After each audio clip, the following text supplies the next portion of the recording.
Una vez más, un saludo a todos los ecuatorianos y un llamado a esa solidaridad, al quédate en casa. En el mundo es la única forma de que los gobernantes imponen obviamente a los ciudadanos por el bien de la vida, por el bien de la salud. El aporte de hoy, el tema es demandas nacionales e internacionales por la violación a los derechos humanos. Nuestra Constitución de la República manifiesta que el más alto deber del Estado es respetar y hacer respetar los derechos humanos. En este sentido, ¿qué derechos humanos? Derechos humanos significa todos aquellos inherentes al ser humano, absolutamente todos: el derecho a la vida, el derecho a la libertad, el derecho a la salud, el derecho a la seguridad jurídica. Hoy por hoy, en el mundo, el derecho a la salud, el derecho a la vida, pero mucho más allá, el derecho a la paz. Esos son los derechos humanos. Y los derechos humanos son protegidos por todos los estados. Y hoy por hoy, en el Ecuador, por todas las entidades judiciales y constitucionales, administrativas. En el mundo, en este sentido, sobre el proceso penal, por la Corte Penal Internacional, y en las Américas por la Comisión y la Corte Interamericana de Derechos Humanos. Vamos a iniciar el tema: demandas nacionales e internacionales en el proceso penal ecuatoriano por violación al debido proceso. Cabe mencionar cuándo podemos demandar al Estado ecuatoriano a nivel nacional y a nivel internacional. Son por 4 circunstancias. Primero, por violación al debido proceso. Segundo, por violación de las garantías judiciales. Tercero, cuando hubo o existió mala administración de justicia. Y cuarto, cuando se ha violado el plazo razonable. Vamos a analizar cada uno de ellos. Primero, el debido proceso. ¿Qué es el debido proceso? La forma simple y sencilla de explicar a la ciudadanía, a los compañeros, colegas, estudiantes, alumnos: debido proceso es aquel debido proceso legal.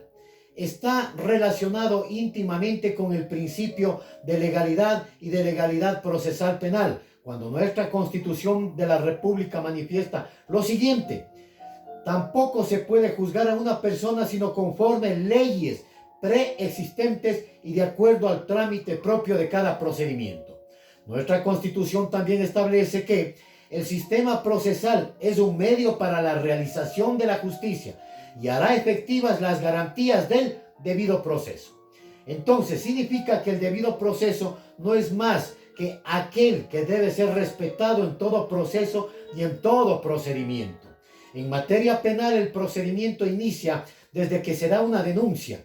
Puede darse el procedimiento desde que una persona es detenida, es llevada a flagrancia. Puede darse también desde que una vez que se formule cargos. Se da el proceso penal en sus diferentes etapas: preprocesal y luego procesal penal.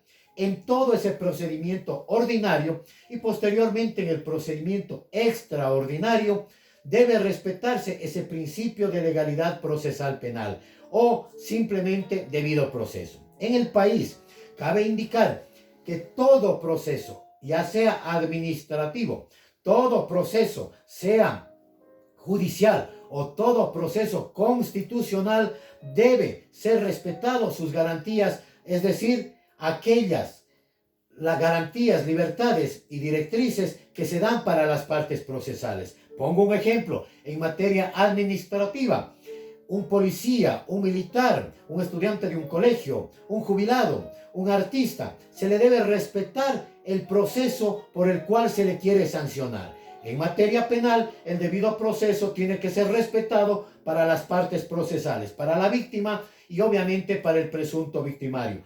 ¿Quiénes hacen respetar los derechos humanos en el país? Los señores jueces, que todos, absolutamente todos, son jueces de garantías penales. En este sentido, los fiscales también están obligados por la ley, por la Constitución, por las Naciones Unidas, a respetar los derechos humanos, fundamentalmente el debido proceso y las garantías judiciales, que voy más adelante a explicar. ¿Quiénes más están obligados a respetar el debido proceso? Los operadores de justicia, llámense peritos, los miembros de la fuerza pública, los policías, los investigadores, los miembros de la policía judicial. Es decir, todos aquellos que participan de ese proceso penal en cada uno de los diferentes procedimientos. Por eso que nuestra Constitución garantiza el derecho a la defensa en todos los grados, en todos los estados, en todos los procesos y en todos los procedimientos. Cabe indicar que proceso no es lo mismo que procedimiento. Proceso es todas las etapas del proceso penal. Procedimiento es cada una de las etapas a las que se rige en la ley. Luego de este primer aspecto del debido proceso que nos hemos dado explicación, podemos pasar a la siguiente. Cuando existe violación de las garantías judiciales. ¿Qué son las garantías judiciales? Las garantías judiciales son los derechos que pertenecen al debido proceso. Son las garantías, son los principios, son las directrices, son los axiomas jurídicos, tanto universales cuanto regionales y por supuesto nacionales. Nuestra Constitución de la República, nuestra ley o nuestras leyes, es decir, el derecho material, están llenos de garantías judiciales. Iniciamos aquella garantía judicial de la justicia. La justicia se convierte en un medio, en un proceso, en un procedimiento que garantiza precisamente el debido proceso, las garantías judiciales, para que se haga efectiva ¿qué? La justicia. En este sentido, para las partes procesales. Garantías judiciales, por ejemplo, la tutela judicial efectiva, es decir, aquella que los jueces tienen que garantizar que existe igualdad entre las partes, que las partes gocen de todos los derechos, de todas las libertades y de todas las garantías. También garantía judicial es la seguridad jurídica, es decir, aquella en la que el ciudadano común y corriente confía en que los jueces sean imparciales, que los fiscales sean objetivos, que los defensores públicos hagan bien su defensa, que los abogados litigantes defendamos en forma técnica.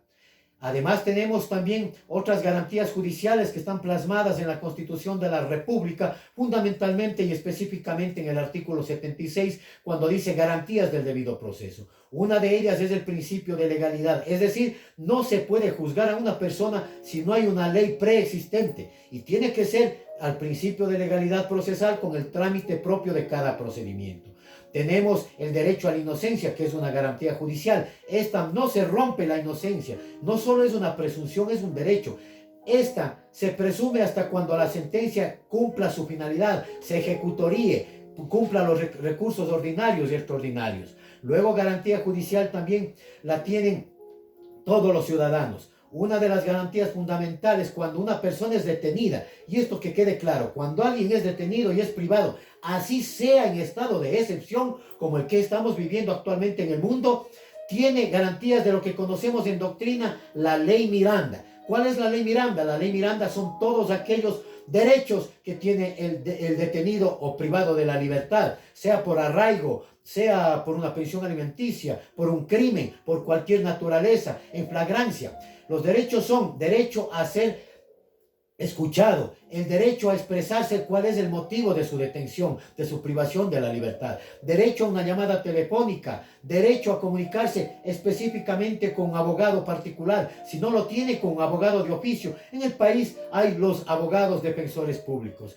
fundamentalmente a no ser privado de la libertad más allá de las 24 horas. Esa es una de las garantías judiciales fundamentales y primordiales en nuestro país y en el mundo. Otra de las garantías judiciales es para aquellos que son sometidos a la prisión preventiva. ¿Cuál es la garantía judicial? No todos merecen prisión preventiva. Esta es de última ratio, es decir, cuando de acuerdo al derecho penal mínimo es necesaria, de acuerdo al criterio de necesidad, para se puede establecer una sustitución de la prisión preventiva, como son las garantías judiciales, que se presente periódicamente ante la autoridad, el grillete, la prohibición de salida del país, el arresto domiciliario para mujeres embarazadas, para personas adultos mayores de 65 años o personas que tengan enfermedades terminales. Son las garantías judiciales para la prisión preventiva. Tenemos muchísimas garantías judiciales, por ejemplo, el non bis in idem, que significa que nadie puede ser procesado más allá de 2 veces o 3 veces, como en el caso Fibeca, fueron procesados 3 veces por los mismos hechos. Tenemos también otra garantía judicial, la non reformatio impejus. Es decir, que si alguien tiene una sentencia de 1 año, no puede subirse esa sentencia, siempre y cuando sea el único recurrente. Estas garantías judiciales, cabe explicar, se dan desde el primer momento en que entra en contacto cualquier ciudadano con el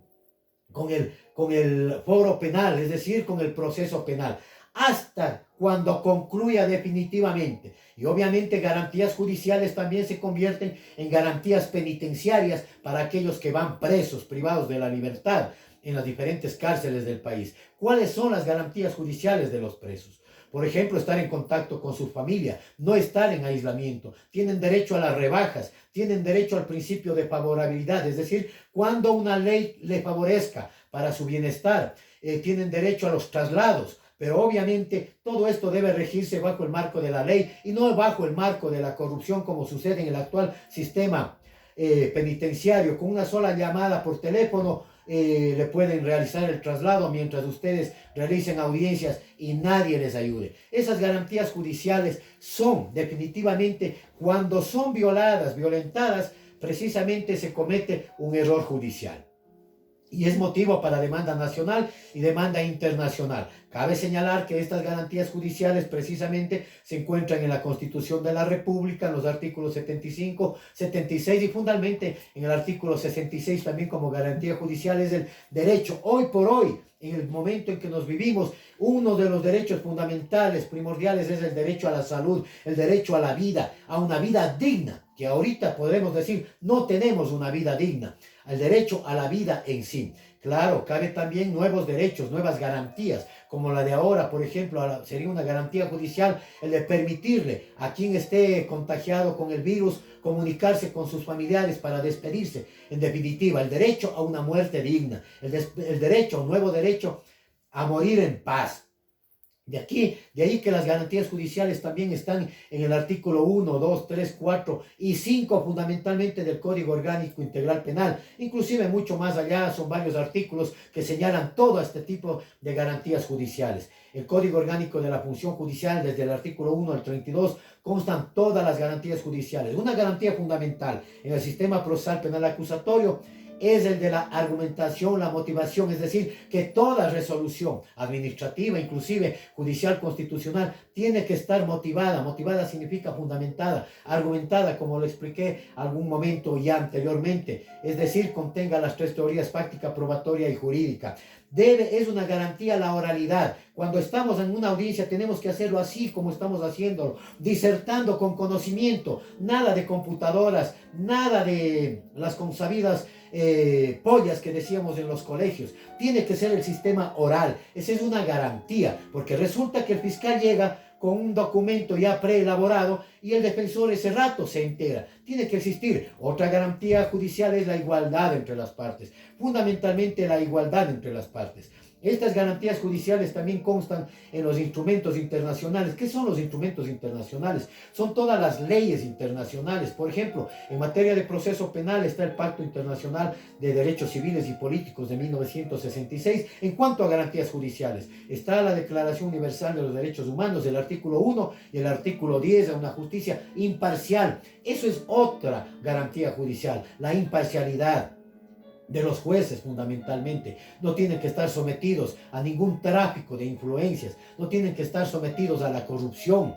En este sentido también la Fiscalía es quien garantiza muchos derechos. Por ejemplo, ¿cuál sería una garantía judicial de Fiscalía? Por ejemplo, que las pruebas sean legales, que no se conviertan en pruebas ilegales. Es decir, que se siga lo que conocemos la doctrina Poppi, una prueba pedida, ordenada, practicada, incorporada. Porque en el país no hay tipos de prueba. Hay prueba legal y hay prueba ilegal. Si es que es una prueba ilegal y le dan el valor de legalidad, es violación a una garantía judicial. Y eso acarrearía, conforme lo dice el Código Orgánico Integral Penal, a una nulidad. Es decir, cuando no se practica o no le permiten realizar una prueba de acuerdo al elemento probatorio que solicite, eso le convierte en nulidad absoluta, de acuerdo al artículo 652, numeral 10, literales A, B y C del Código Orgánico Integral Penal, que se refiere a competencia, se refiere cuando la sentencia no reúna los requisitos y por supuesto cuando usted se quede en indefensión.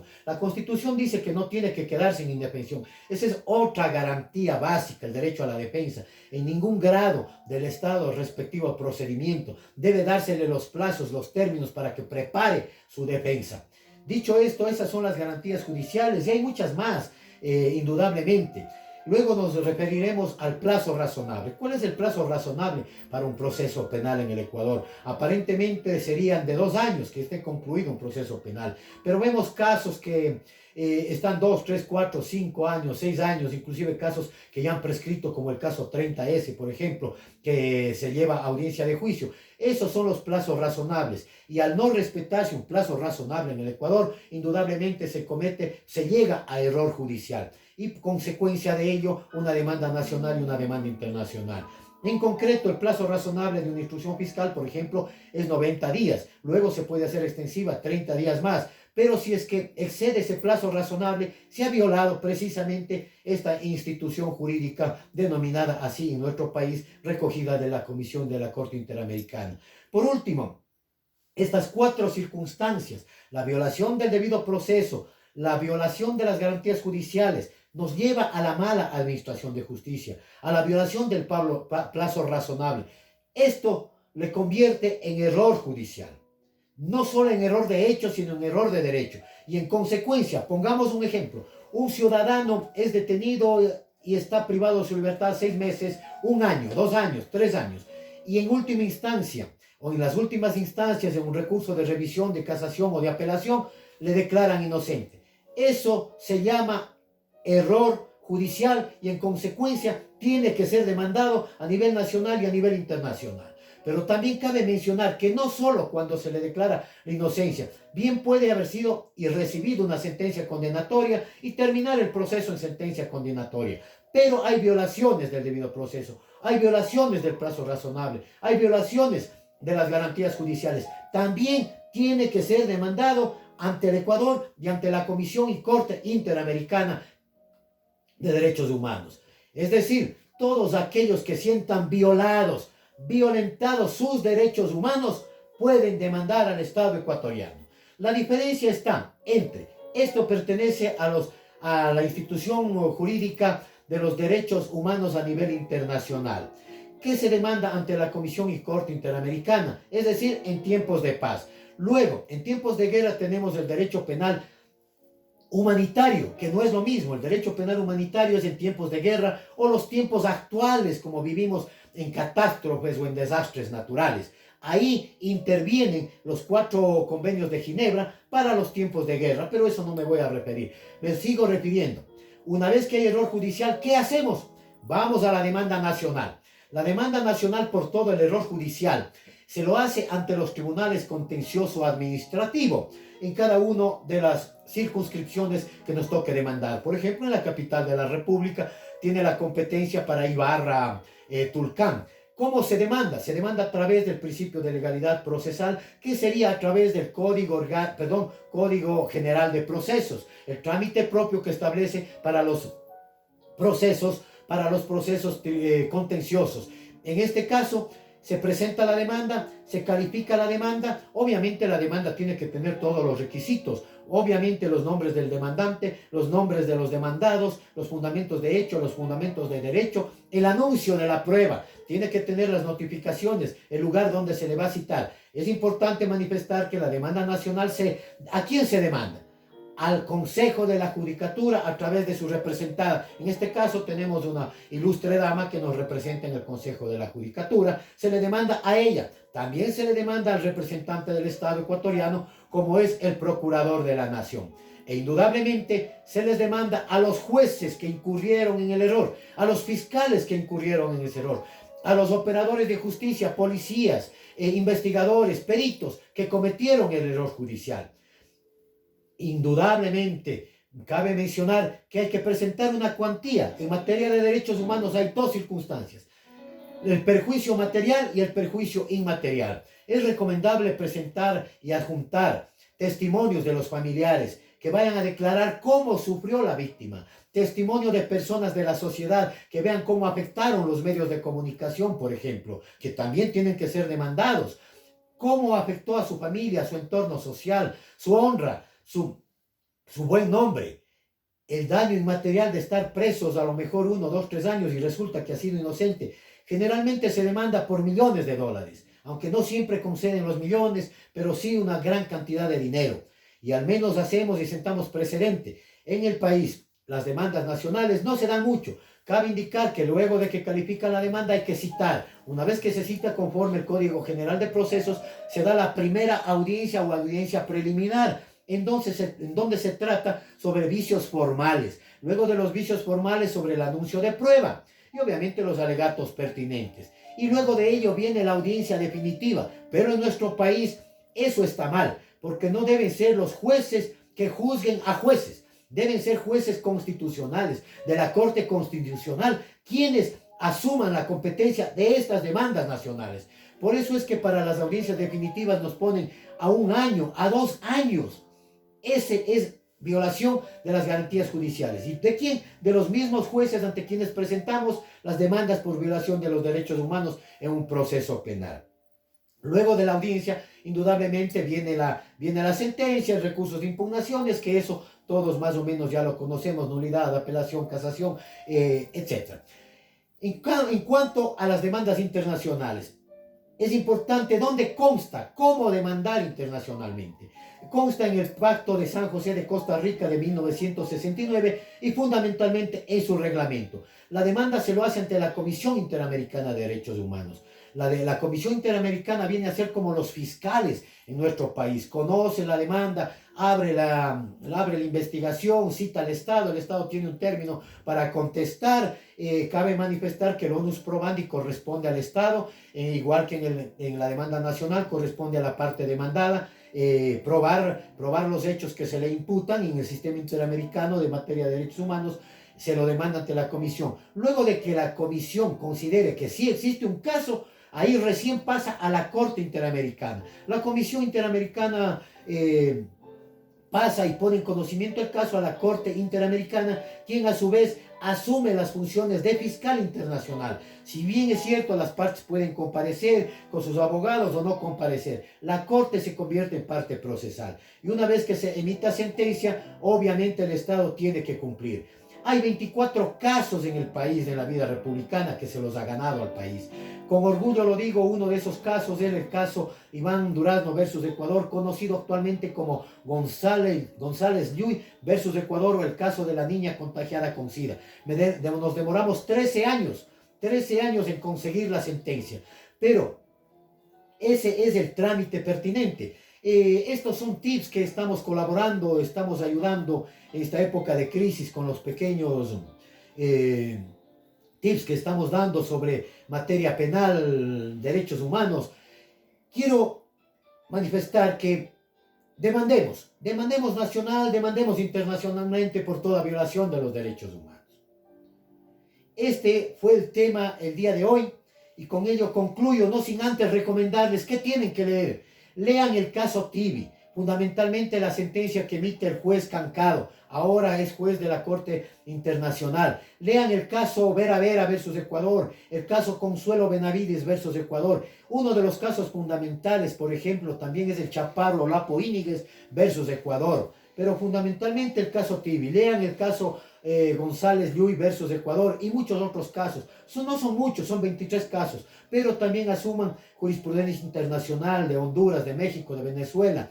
Fundamentalmente, ese es el sistema interamericano. ¿Y dónde van a conseguir? No gasten un solo centavo. La página de la Corte Interamericana de Derechos Humanos, abran esa página.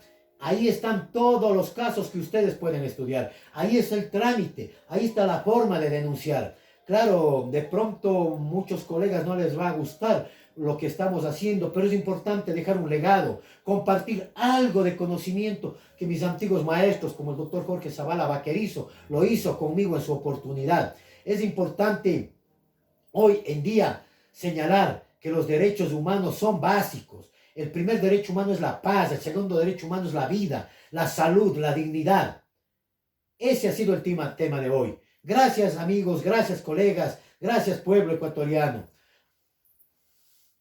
Para despedirme a todos los ecuatorianos en el mundo, quiero hacerles un llamado de corazón, que no están solos en el mundo. Somos hermanos. Dejemos la política, dejemos la controversia y veamos un solo escudo, una sola sangre ecuatoriana, una sola alma, un solo corazón. La hermandad ecuatoriana tiene que ser el inicio del cambio. Por fin que quede fuera todos esos corruptos. Por fin que queden fuera todos esos políticos mañosos de toda la vida. Hoy nacerá, de aquí nacerá una nueva generación. Una generación noble, una generación con dignidad. Una generación que sepa amar a su familia. Una generación que cuando te encuentre en la calle te pida disculpas por no haber hecho nada. Una nueva generación a la que hago el llamado para que convierta en el mundo, convierta el Ecuador en una isla de paz y no deje de combatir a los malos elementos. Hoy es un solo enemigo, el enemigo del virus, el enemigo de la maldad, de la hipocresía. Basta ya de aquello. Que siempre Elohim os los bendiga. Shalom a todos mis hermanos ecuatorianos en el mundo y en mi país.